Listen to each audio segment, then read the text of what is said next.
মাস দুয়েক আগে আমি জার্মানিতে গেছিলাম, ইউরোপের। তো জার্মানিতে বার্লিনে একটা মসজিদ আছে, ইমামও মহিলা। ইমাম কি? মহিলা। ভাইরা আমার, মেয়েদের জন্য মসজিদে না এসে বাসায় 5 ওয়াক্ত নামাজ পড়া উত্তম, এ ব্যাপারে কোনো দ্বিমত আমাদের মধ্যে নেই। ওয়া বুয়ুতুহুন্না খায়রুল লাহুন্না। তবে হাদিসের আগের অংশ আছে, আল্লাহ নবী সাল্লাল্লাহু আলাইহি সাল্লাম বলেছেন, লা তামনাউ মা আল্লাহি মাসাজিদ আল্লাহ, আল্লাহর বান্দিরা মসজিদে আসলে বাধা দিও না, কিন্তু তাদের জন্য মসজিদে আসার চাইতে বাসায় নামাজ পড়া বেশি উত্তম। তার নবীজি চাইতেন তারা যেন বাসায় পড়ে। মসজিদে দিনই কোনো প্রোগ্রাম, কোনো বিশেষ কারণে যদি আসে, দিনই এলেম অর্জন করার জন্য আসে, তাহলে ফিতনামুক্ত সেই পরিবেশ থাকলে আসবে, আর না হলে সেটাও বাসা বা অন্য অঙ্গনে হবে। আর পাবলিক প্লেসে যে মসজিদগুলো, শহরের মসজিদগুলো, মহিলারা বাজারে ডাক্তার দেখাইতে বিভিন্ন কারণে আসে, সেগুলো তো অবশ্যই মেয়েদের নামাজের ব্যবস্থা থাকা দরকার। কিন্তু মেয়েদের জন্য মসজিদে এসে 5 ওয়াক্ত নামাজের জামাতে হাজির হওয়ার চাইতে বাসায় নামাজ পড়া অধিকতর উত্তম। মদিনায় এক মহিলা নবী সাল্লাল্লাহু আলাইহি ওয়াসাল্লামের পেছনে এসে নামাজ পড়ার জন্য, মসজিদে নামাজ 1 রাকাতে 1000 রাকাতের সওয়াব, নবীজিকে যখন বলেছেন, নবীজি বলেছেন তুমি তোমার বাসায় পড়লে বেশি সওয়াব হবে, কেন কষ্ট করে আসো? এখানে 1000 পালে ওখানে আরো বেশি পাবে। কিন্তু আমাদের বন্ধুরা অনেকে আবেগে নিজেকে সামলাইতে পারেন না। আল্লাহ আমাদের বোঝার তৌফিক দান করুন। তাহলে মেয়েদের বাসায় নামাজ পড়া উত্তম, কিন্তু শহরে পাবলিক প্লেসে মেয়েদের নামাজের জায়গা না থাকার কারণে বহু পর্দানসীন, বহু নামাজি মেয়েরা ওয়াক্ত চলে যায়, নামাজ পড়তে পারে না। ডক্টর খন্দকার আব্দুল্লাহ জাহাঙ্গীরউল্লাহ বলতেন, আমাদের মা বোনরা বাসায় অবস্থান করবে, প্রয়োজনে বের হবে, এটাই শরিয়ার নির্দেশ। কিন্তু আমাদের মা বোনরা যে কোনো কারণে বাইর হয়ে গেছে, এখন যদি বলেন যে নামাজ পড়তে দিব না, বাসায় যাওয়া ছাড়া পড়বে না, তাহলে কাজা হবে, তাহলে সেটা তো তার জন্য ক্ষতিকর হলো। এই জন্য ব্যালেন্স আমাদেরকে শিখতে হবে। তো মহিলাদের জন্য আলাদা মসজিদ করার, পৃথক মসজিদ করার কোনো নজির শরিয়াতে নাই, কোনো আলেমের কোনো মত এর সপক্ষে নাই। এটা সারাসর ফিতনা, যদি কেউ করে না জায়েজ হবে। মসজিদের ভিতরে প্রথম কাতারের সামনে দেয়ালের ওই পাশে লাশ রেখে সালাত আদায়ের দলিল চাই। বাবারে সব দলিল চাচ্ছে দেখি। দেখেন, মসজিদে যখন জানাজার নামাজ হবে তখন লাশ মসজিদে ঢুকাবে না। কেন? কারণ লাশে রক্ত, পুজ, পানি ইত্যাদি থাকতে পারে, মসজিদ নাপাক হবে। সেজন্য মসজিদকে পরিচ্ছন্ন রাখার প্রয়োজনে লাশটাকে পশ্চিম পাশে রেখে তারপর জানাজা পড়া হয়। কিন্তু এটা সুন্নাহ না। সুন্নাহ কোনটা? সুন্নাহ হলো মাঠে জানাজা নামাজ পড়া। এই সুন্নাহ মুর্দা হয়ে গেছে। কোনো কারণ ছাড়া গ্রামের মসজিদে এই কাজটা করা হয়। এই সুন্নাহটা জিন্দা করার জন্য আমাদের উলামাদের কাজ করতে হবে, ভাইদের কাজ করতে হবে। চেষ্টা করা যাবে না ইনশাআল্লাহ? ফরজ নামাজ হয়ে যাবে, বাইরে এসে জানাজা নামাজ পড়বেন। আমি যেখানে জুমা পড়ি আলহামদুলিল্লাহ এভাবে আমি জানাজা নামাজ পড়ি। আমি সারা জীবন যেখানে যে মসজিদে গেছি আমি চেষ্টা করেছি এই সিস্টেমটাকে জিন্দা করার, সুন্নাত জিন্দা করার। আরেকটা সুন্নাত আমাদের জিন্দা করতে হবে, সেটা হলো ঈদের নামাজ মসজিদে পড়া সুন্নাত না মাঠে পড়া সুন্নাত? ঈদের আনন্দই মাটি হয়ে গেছে পোলাপালেন এখন মসজিদে মসজিদে ঈদের নামাজ করে। আমি আমার শৈশবের কথা মনে পড়ে, একটা ঈদগাহ ছিল আমাদের পুরো ইউনিয়নে, অনেক দূর থেকে সেখানে যেতাম, যে আনন্দ পেতাম। এখন ঘরে ঘরে মসজিদে মসজিদে ঈদের নামাজ। কেন? কারণ কেউ কারোর মানতে চায় না। আরেকজন ঈদগাহে গেলে তো নিজের মাতবরি থাকে না, যেন সব মসজিদ আলাদাই মাতবরি করতে চায়। মসজিদে ঈদের নামাজ পড়া সুন্নার খেলাফ। হ্যাঁ, কোনো শহরে ওইরকম পর্যাপ্ত মাঠ নাই, তাহলে মসজিদে পড়েন। রাস্তা বন্ধ করে নামাজ পড়ার চাইতে মসজিদে পড়া ভালো। ইয়াকুমুল জুলুস আলা তারিক, নবীজি রাস্তা বন্ধ করতে নিষেধ করেছেন, সেটা করবেন না। কিন্তু তাই বলে মসজিদ বাদ দিয়া, মাঠ বাদ দিয়া বিনা কারণে মসজিদে ঈদের নামাজ পড়বেন না, উন্মুক্ত জায়গা পড়বেন। এই সুন্নাহটাও জিন্দা করা দরকার। ঈদের যে আনন্দ সেটা এখন নাই। পোলাপান বসে বসে মোবাইল টিপে আর মসজিদে 5 ওয়াক্ত পড়ে, ঈদও পড়ে, আলাদা কোনো আনন্দ পায় না। ঈদগাহে যাওয়ার যে আনন্দ ওইটা কখনো মসজিদে আদায় হয় না। এই সুন্নাতটা আমাদের উলামারা চাইলে জিন্দা করতে পারেন। অনেক মাঠ আছে কিন্তু চেষ্টাও করে না অনেকে। আহমদুল্লাহ হুজুর, আপনার কাছ থেকে আমি জানতে চাই, কোম্পানির ডিউটি করতে গিয়ে যে হাম্মাম ব্যবহার করি, হাম্মাম মানে টয়লেট ব্যবহার করি, তাতে অনেক সময় নাপাক পানির ছিটকে পেছনের অংশে অর্থাৎ পাছায় লেগে যায়। এই শব্দ না লিখলেও হইতো রে ভাই, যতটুকু বুঝতে পারি ধুয়ে ফেলি।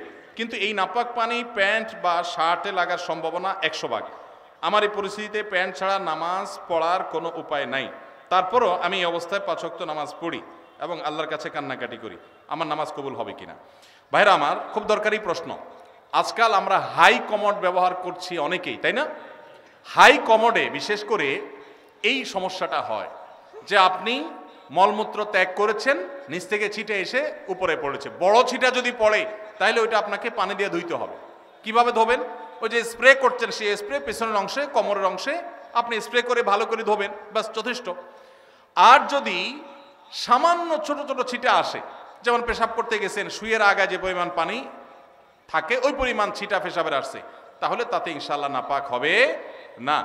অনেক সময় দেখা যায় পেশাব করলে শীতের দিন বাষ্প হয়ে ওই বাষ্পটা কাপড়ের শরীরে মিশে, এতেও কাপড় শরীর নাপাক হবে না ইনশাআল্লাহ। কিন্তু যদি ওই কমোডের পানি যেখানে নাপাক আছে ওখানে আপনার নাপাক পড়ে সেখান থেকে যদি উপরে পানি উঠা পড়ে তাহলে অবশ্যই সেটা নাপাক হবে। অনেকের আবার এখানে সূচিবায়ুর রোগ আছে, অহেতুক সন্দেহ করে, কিছুই হয় নাই উনি সন্দেহ করে, সেটা আবার সমস্যা। সন্দেহকে কোনো প্রশ্রয় দেওয়া যাবে না।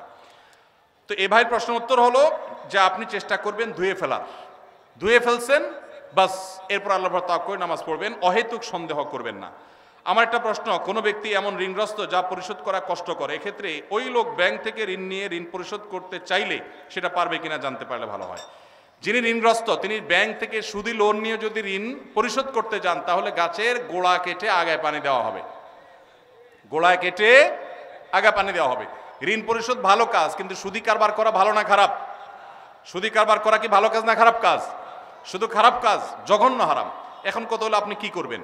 আপনি চেষ্টা করবেন আপনার জমি জমা বিক্রি করে কারোর কাছে ধার দেনা করে পরিশোধ করার। অনেকে আমার কাছে চিরকুট দেয়, ভাই আমল শিখা দেন যে আমল করলে ঋণ পরিশোধ হয়ে যাবে। ছাত্ররা চিরকুট দেয়, কালকে বরিশালে প্রোগ্রাম ছিল, চিরকুট লিখে দিছে কি এমন আমল শিখাই দেন যে পরীক্ষার খাতা উল্টোপাল্টা লিখলে ওটা ঠিক হয়ে যাবে। কত আজগুবি আজগুবি প্রশ্ন মানুষ দিতে পারে। আমি এই প্রশ্ন দেখে বললাম, এই প্রশ্ন বলতেছে এটা একটা ফাঁকিবাজ ছাত্র।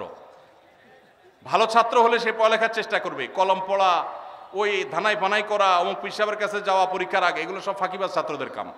ভালো ছাত্র পড়ালেখা করবে, ফাঁকি ঝুঁকি দিবে না, আর আল্লাহর কাছে দোয়া করবে, মুরব্বীদের কাছে দোয়া চাইবে, ব্যাস না। আপনি ধানাই ফানাই করলে এটা আলামত খারাপ। বিধায় একইভাবে ঋণ পরিশোধের জন্য অনেকে বলে ভাই আমল শিখাই দেন ঋণ পরিশোধ যেন হয়ে যায়। তা আমি অনেকের এরকম হাতের কাছে পেলে জিজ্ঞেস করি ঋণ কত টাকার, বলে 5 লাখ টাকা। জমি জমা ঘর বাড়ি, আলহামদুলিল্লাহ গর্বিটা আছে। জমি জমা জমি জমা আছে, কিছু চাষের জমি আছে, ওগুলো বিক্রি করলে কত হবে? ওগুলো তো অনেক টাকার জিনিস, তো সেগুলো বিক্রি করে ঋণ দেন না কেন? কেন জমি বিক্রি করে ঋণ দেবো নাকি? মানে আপনি দোয়া শিখাই দেন, ওইটা আমল করলে উপর থেকে আল্লাহ বস্তা ফালাই দিবে, ঋণ দিয়ে দিব, আর আমার জমি আমারটা থাকবে। এই 2 নাম্বারই করলে কোনো কাজ হবে? সাধ্য অনুযায়ী আমার গর্বিটা বিক্রি হলো আমি ঋণ পরিশোধ করব, তাই বলে সুদি লোন নেওয়া জায়েজ হবে না। এটা অনেক ভাইরা ভুল করেন।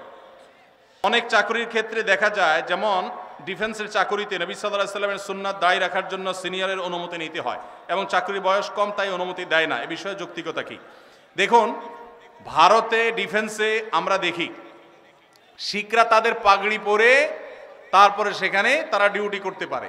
আমেরিকার মতো দেশে ধর্ম পালন করেও ডিফেন্সে চাকরি করতে পারে। আমাদের দেশে এই রকম অবস্থা তৈরি হয়েছে যে দীর্ঘদিন থেকে নিয়ে দায় রাখতে দেওয়া হতো না, মেয়েদের হিজাব করতে দেওয়া হতো না।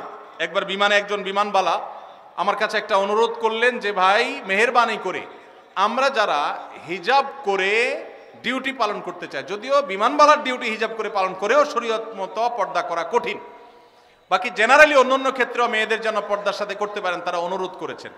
আলহামদুলিল্লাহ, আনন্দের বিষয় যে আমাদের বাংলাদেশ আর্মিতে এখন এই 2টা বিষয়ে আল্লাহর ফজলে অনুমতি পাওয়া গেছে। বিশেষ করে দায়ের বিষয়টাতে অনুমতি যে নিতে হয় এটা ডিসিপ্লিনের জন্য। আমার মনে হয় এখানে একটা ড্রেস কোড থাকা উচিত একটা প্রতিষ্ঠানের।